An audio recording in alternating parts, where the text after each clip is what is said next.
Hey guys, welcome to the channel and welcome to the video. Today marks the release of One Piece Live Action on Netflix and I simply can't be happy about it. I'll be reviewing this show one episode at a time because each episode is an hour long, so I can't just cram all that into a video. For the next 8 days I'll be releasing one episode each day. Today I'll be reviewing episode 1, which is titled Romance Dawn, the same name One Piece's beginnings had. Ichiro Oda is very happy with the show and so am I. So let's get to it. The first scene in the show covers the execution of Gold D. Roger. They spinned it a little differently, but it's still great. The casting of Roger is perfect, actually. Sadly, he dies here, but I would have really liked to see more of him in the show, and I hope to see more of him in flashbacks from here on. We also have a lot of important characters in the background. See how many you can name and tell me in the comments. This speech was just different. I can't tell why, but it was so refreshing to hear it, and the pirates in the crowd scattering to go find the treasure was done so well. It makes the scene far more put together and far more brilliant. The following scene is Luffy being, well, Luffy, talking to a bird on a sinking boat. It just seems typical. It just made me shake my head and accept that live action Luffy is just as stupid as the, well, anime one. I can't exactly complain about this since it's attention to detail. And we see how he ended up in a barrel, which was a nice touch, I guess, although now he smells like fish. Alvida. She seems just as unlikable as I remember. Damn, she's conceited. There's something new here. I don't remember Luffy giving himself the scar under his eye. It's supposed to be a family marking. Dragon has one as well, and I think Garp has one as well. It's a cool scene though. Moving on. Back to Alvida's fight. This fight is pretty fun actually. It's interesting and entertaining. They play Alvida off as this boisterous, arrogant captain, and they're right. Luffy just puts her in her place. Sea cows belong to be in the sea, after all. Moving on to Zoro and Mr. 7. This is actually a scene we never actually got to see in the anime. It's one of the people Zoro straight up just killed in the manga and the anime. There's no mercy here either. He does the exact same thing in this live action. Something I wanted to bring up here. I'm really happy they used Bink Sake as the background music for the Shanks and Luffy scene.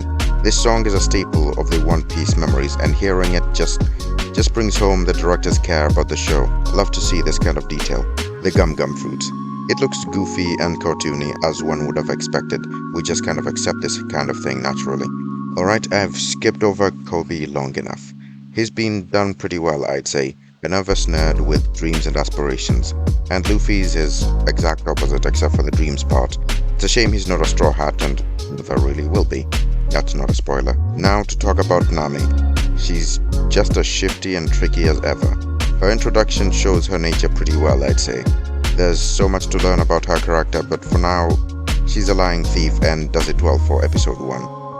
Now Helmeppo. The way you immediately hate this pompous father's boy is done quite right, I would say.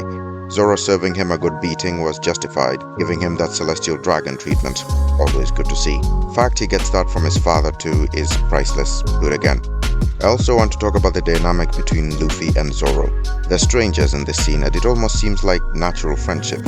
Zoro is hesitant, of course, but shows respect for him. He finds himself being saved by a cheerful pirate, a pirate hunter being recruited by a pirate. It almost seems dumb, but again, it's Luffy, we don't ask questions. Now for Nami's fighting skill.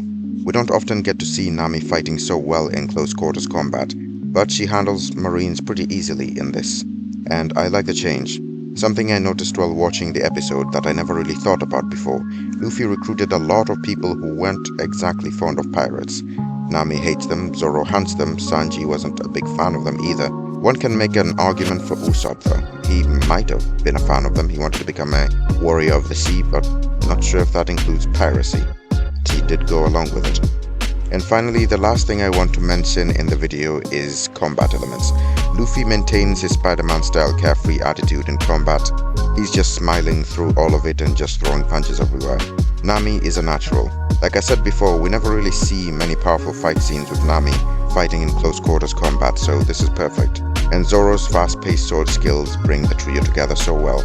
I can't praise this adaptation enough, honestly. Okay, last thing I'm going to be covering is Buggy's character reveal. Give the makeup artists a raise because bloody hell, he looks spot on. I would say he's the most impressive casting I've seen in this show so far. And the laugh just sells it. It's very Joker-esque and perfect really. This is definitely Buggy D Clown right here. To avoid spoiling too much about the episodes, I'm going to be ending the review here. If you guys haven't seen it, please do go check it out for yourself. I guarantee you'll enjoy it. I sure as heck did. If you like the video, don't forget to like and subscribe, turn on notifications to keep up with the next reviews. There'll be one every single day from here until the episode's end. Comment your thoughts and I'll see you tomorrow in the next review of episode 2. Peace, my friend.